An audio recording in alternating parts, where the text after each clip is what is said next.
What's up everyone, I'm JakeNificent and welcome back to the Elder Scrolls 3 Morrowind Let's Play walkthrough. If you've ever fallen asleep while managing your inventory in Skyrim, Elder Scrolls, or any other RPG, go ahead and hit that like and subscribe to help my channel and hopefully keep you awake next time. So today, we're picking up where we left off with trying to get all of our gear sold off and trying to continue setting up for a good successful run. So on the agenda is to go, whoop, I guess there. If you remember last episode, we were buffed up by drinking an absurd amount of alcohol, and it looks like the effects just wore off. So sadly, we're going to have to drop all of that stuff that we had picked up and worked so hard to place carefully in that guardhouse. My sadness is immeasurable. Oh well, it was worth a try. So we're just going to drop this stuff here, and I still have 2 pounds from something. What? I dropped these last time too, didn't I? Let's see if that's enough. Nope. Okay. There we go. We'll come back for it. It's in the middle of the town. No one's gonna take it, because the only thieves that exist in this universe are us. Even though there is a Thieves Guild. Okay. So we're just gonna run on up here to the Mages Guild. The only way to fast travel in this game, well, the only ways I should say, are the Silt Strider and the Mages Guild teleportation network, which is better than no fast travel at all, but you can really only fast travel to cities in certain points. This was drastically improved in Elder Scrolls 4 and Elder Scrolls 5, where you could fast travel to locations from your map, which is a concept that apparently they didn't think we would want. The good news is you don't have to be a member of the Mages Guild to use their transit network, but you do have to shell over a little bit of money. So this gal right here is the one that we want to have travel. Yes, or the one we want to travel us, to send us places. English is hard today. Yikes. So we want to go to Caldera. And once we land, let's hear it. We can make our way to this location. Now, this particular area that we're going to also has some more armor we're looking for. I forgot to mention that in our last video, but we are going to be grabbing another set of armor while we're here, and it's better than the bone mold we have. So this manor right here is inhabited by orcs. And now the first time that I played this game, I was a little surprised by how all this went down, but I don't want to spoil it for you guys. So I'm gonna wait till we get inside, and then I'm going to show you guys what's up. Ooh, 2 levels there. So athletics is speed, and then acrobatics is strength. So if you'll notice, this place is in total disrepair because these orcs like to live like pigs. You know, bottles falling off the shelf, a big pile of ash there, stuff laying. Oh my, just kidding. That's the guy we're looking for. It's Creeper. He's our main merchant. This is going to be one of our go-to guys through this playthrough. There's another merchant we're going to run across a little later in the game that will be a little bit better than Creeper just for the fact he has more money. But the ideal thing and the wonderful thing about Creeper and this other merchant that we're going to be seeing later on is that when they buy things from you, they buy for full value. So if you remember, this limeware platter that we stole, when we sell it to him, it's worth its full value, because most of the time the in-game merchants will give you a lower rate based on your mercantile skill, which ours is very, very low. So in order to actually have any money, we have to go to Creeper. And besides, it's just nice to have a guy that you can go to that gives you full value for things. So we have this wonderful Sword of White Woe, so we're not going to need any more long blades. So all the long blades we picked up, like this one, and this, that's a short blade, but we already have a short blade. And there we go. We can just sell those, and we're already up to a pretty good dollar amount here, so I'm excited. I don't know about you guys, but I'm excited. So we can sell him all of this stuff. He won't buy lights or books. Yeah, he won't buy books. I don't think... Will he buy alchemy ingredients? No, but he will buy potions. Yeah, okay, he will buy potions.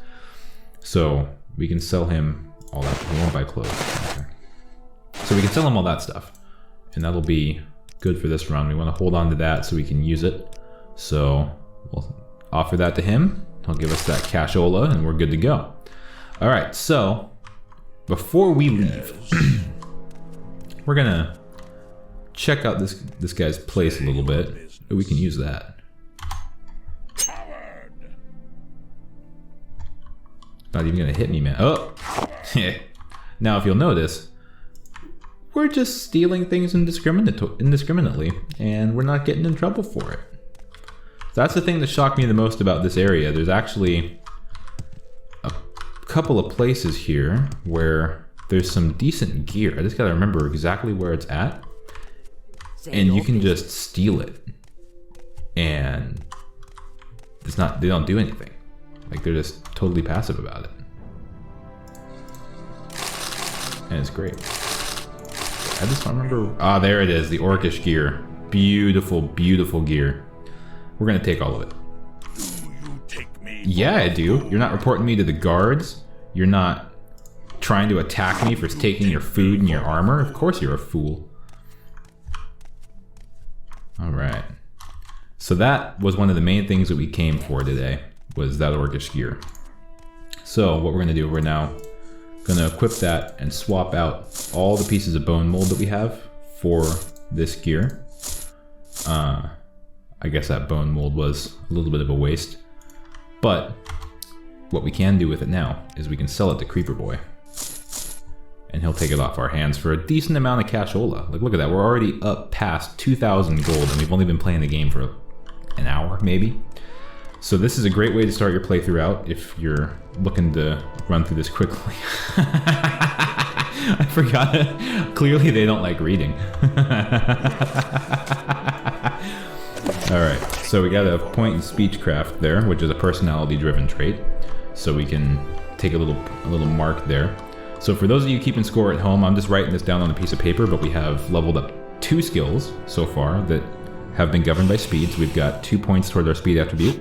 We've leveled up 1 for strength and 1 for personality. So now that that's done, what we're going to do is we're going to sell off the rest of our gear to this little guy right here, the Veric Germain, the trader. And you'll see what I mean about Creeper actually giving you a pretty good deal on stuff, because when we come in to trade with this guy, if you look at our value for those common shoes, it's valued at 2, but he's only going to buy it for 1. Mostly because he's mean, but also because that's the way this game's programmed. So for some of the stuff, we're going to have to take a hit. I'm actually going to wait on selling some of these more valuable books for a little while, because once we level up that skill, we'll get more gold for it. And you know I'm all about that money.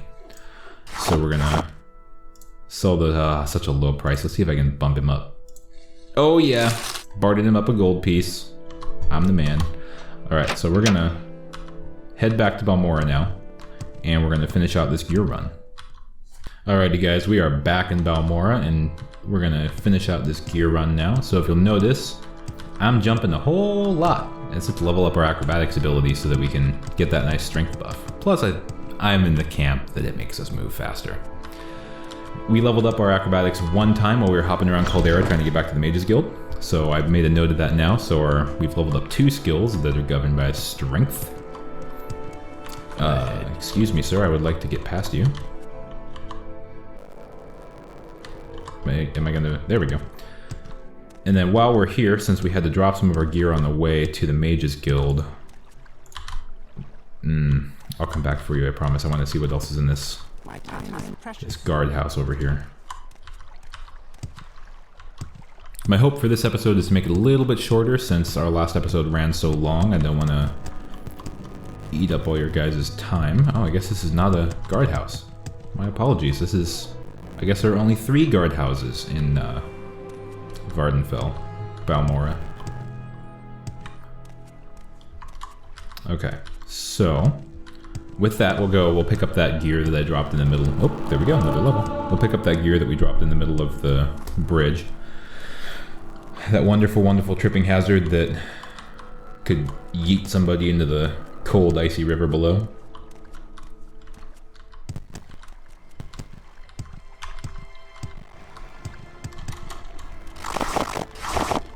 Alright, so our weight is looking pretty good. So what we're going to do is we're going to go check out Caius Cosade and activate that main quest while we're here. And then I don't know, we can run a little bit longer, I suppose. I want to have a decent length on this one, but it's not quite as long as the last couple. So this is Caius Cosade's house right here. So if you check on our map, we are in Balmora over in this little quadrant, right next to the Eastern Guard Tower, which is that third one that we looted where we got the Blade of Woe, I do believe. So we come on in here and we talk to shirtless Caius Cosades. Ah, he doesn't know that we're supposed to report to him. My, scandalous. So you say your name is Homeboy McDude, and you've been told to report to me and deliver a package. Yes, it says here that the Emperor wants him to make us a novice in the blades, which means we'll be following his order. Are you ready to follow my orders, Homeboy McDude? Why, yes we are. Welcome to the service, novice Homeboy McDude. Now you belong to the blades. We are the Emperor's eyes and ears in the provinces. You can use my bed if you need to rest, but leave my personal stuff alone unless I say otherwise. If you like, you can improve your modest skills with our blades trainers. Or if you're in a hurry, I can give you orders right away. But don't forget to visit the blades trainers, because these guys are great. They don't offer us free training like he's saying, but it is cheap. So we have these guys here in Balmora, Serene Lorraine in Caldera, a couple of guys in Aldroon. So Caldera is that city we were just in. And then Elone, Elone, can be found at Ariel's Trade House in Sedanine. Interesting, okay. So our first set of orders is, he's given us 200 drakes, which is 200 gold pieces, 200 septims, and go get ourselves some armor, weapons, or a spell. The second thing, we need to cover identity. So apparently a freelance adventurer is a pretty common option, and that's what we're going to be going under. So he wants us to sign on with one of the guilds and advance in the ranks and gain skill and experience. Then when you're ready, come back and I'll have orders for you. However, if you just click on it, he just jumps right to the point. He's a little anxious for us to get out there and start adventuring. So we gotta go talk to Hasfat and to Ballis in the Balmora's Fighters Guild and ask him what he knows about the Nerevarine secret cult and the Sixth House secret cult. Might have to do him a favor first. By the way, Hasfat is a student of Morrowind history. Take the chance to get a little education. Got a few history books here, help ourselves, and no point in being a part of history if you're too ignorant to understand it. Now there is a wonderful quote. Alright, let's see what training he's got. Ooh, unarmored, speechcraft, and hand-to-hand. Okay. Alright, so we've accomplished that, and we're off to a pretty good start. So I think the last thing that we're going to do is we're going to follow up on that one side quest we had from before, where we had to turn in that gold, because while we may be thieves, we have a code of honor. And we used his funds as a small loan, but we're going to have to go repay it now. So we're going to head on over there to do that, back in Sedanine with Frisker, and then we will probably terminate the episode until next time. Alright, we are back in Sedanine, and we leveled up our acrobatics on our way here, so that's a wonderful thing. We now have acrobatics level 9, and we've got 4 levels into strength governed skills. So we're almost halfway to being able to get a max strength bonus for our first level up. Anytime now. Alright, so we go to Ariel's Trade House. Speak, traveler. And we're going to head on upstairs and talk to Frisker. We found his hiding place, and he took the 300 gold and he gave us back that 100. So we put that money to good use, traveling and whatnot. Alright, so one of the blades trainers that Caius Cosades mentioned is in here somewhere. Where is he? You like to dance close to the fire. Raflod the Braggart, I think, was the guy. Wasn't he? Maybe he wasn't. I thought it was someone the scout was in here. Huh, I don't remember. Let's see what it has to say. I guess he doesn't have... let's see here. Blades, maybe? Blades. Oh, wait, there's an option in there for blades trainers. Right there.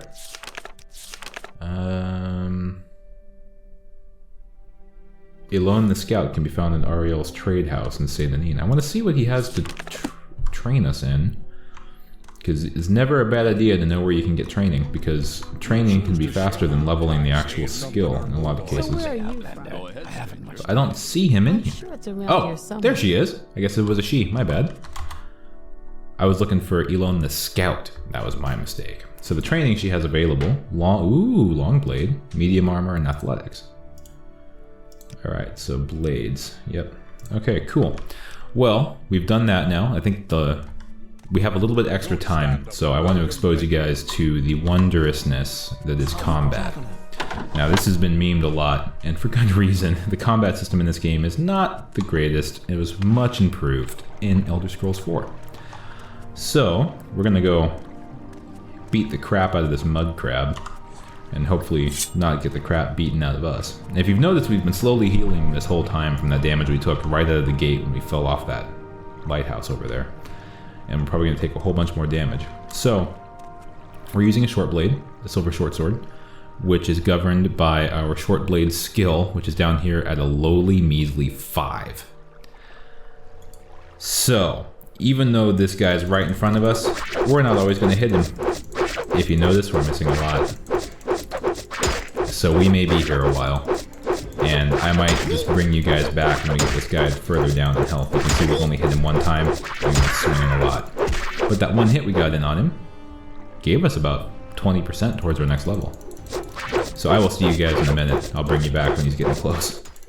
Alright, a couple more hits and we should have him. We're getting pretty close here.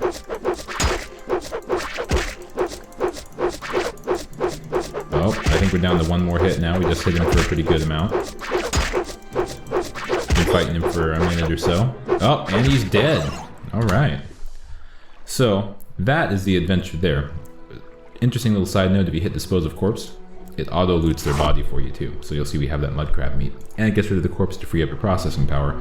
Granted, now that we're in 2021, and this game is almost 20 years old, I don't think it's really that much of an issue, but I still like doing it because it makes the landscape look cleaner.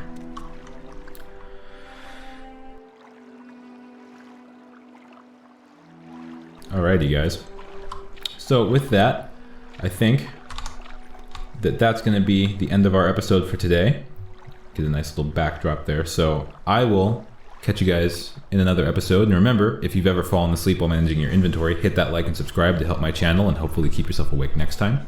And I will see you guys in the next episode.